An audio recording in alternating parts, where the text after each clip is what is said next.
The Whitmore estate was a fortress of beauty and despair. Behind its sprawling iron gates and ivy-covered walls, silence echoed louder than any sound. Billionaire Harrison Whitmore owned half the city's skyline, but he couldn't reach the one soul who mattered most, his 9-year-old daughter, Ivy. Since the tragic car accident that claimed her mother's life and left Ivy with a permanent limp, she had withdrawn from the world completely. No laughter, no tears, not even a whisper. Every caretaker Harrison hired, top-tier therapists, highly paid nannies, live-in specialists, left within an hour. Ivy didn't scream or shout. She simply stared at them with eyes that held too much pain for someone so small. Sometimes, she'd throw things. Once, she bit a maid who tried to touch her. But mostly, she sat by her window, sketching with thick black pencils, lost in a world no one else could enter. Harrison, desperate and exhausted, posted a job no one dared accept, until James Bennett walked in. A single father and former soldier, James wasn't a polished professional. He had no degrees in child psychology or polished credentials.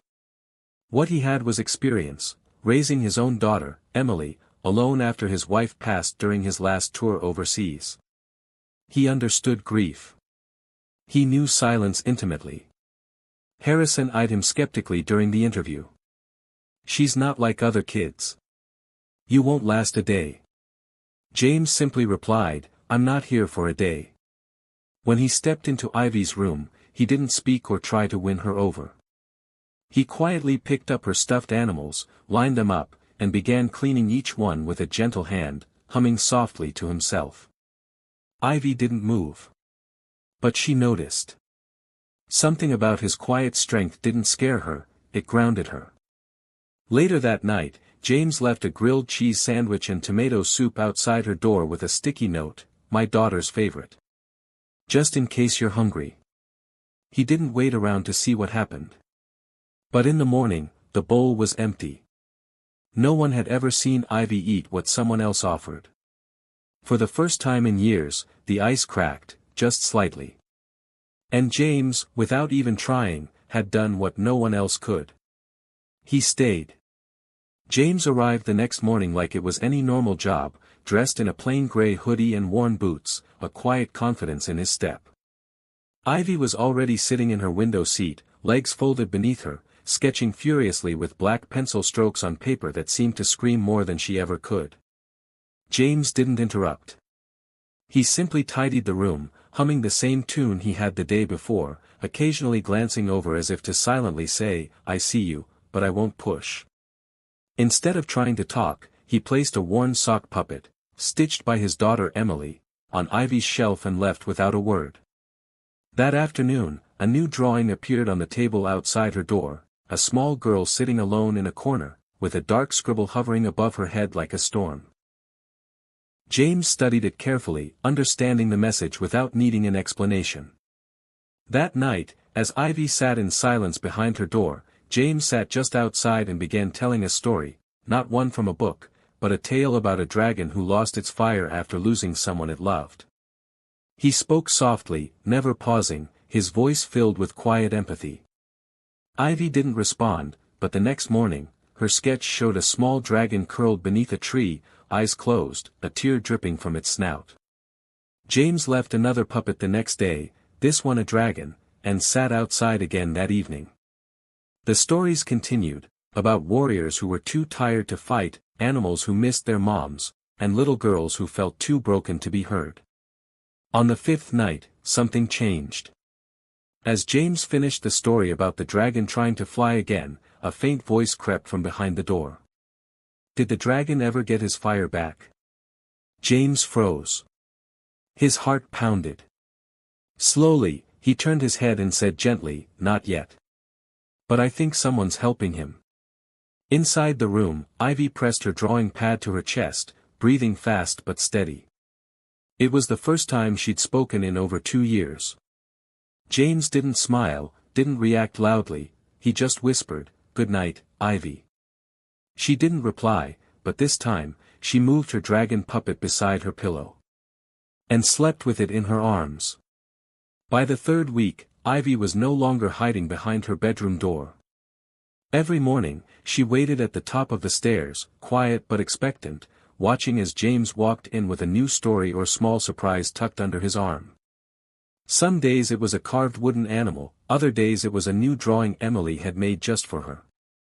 Ivy never said much, but she began following James at a distance, especially into the garden. That once lonely stretch of land, with its stone paths and wilted flowers, slowly transformed. Ivy limped beside him as he trimmed hedges, talked to the plants like they were old friends, and told stories about jungle creatures that lived in the bushes. Emily joined them too, her cheerful spirit a gentle balance to Ivy's reserved one. The two girls didn't speak much, but they shared space in silence, planting seeds, painting rocks, and even giggling once when James accidentally dropped a watering can on his foot. One afternoon, Harrison Whitmore stood by his office window, stunned to see his daughter running, well, almost, across the garden, chasing a butterfly with Emily while James kept a watchful eye. It was the first time he had seen Ivy move with purpose since the accident.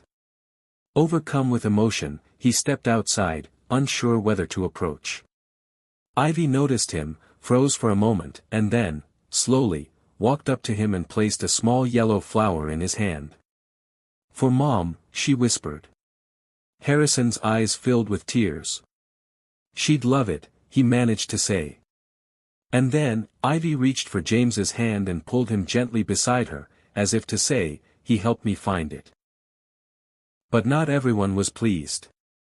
That evening, Harrison's sister Vivian arrived, red-lipped and sharp-tongued, disapproving of the man now spending so much time with Ivy.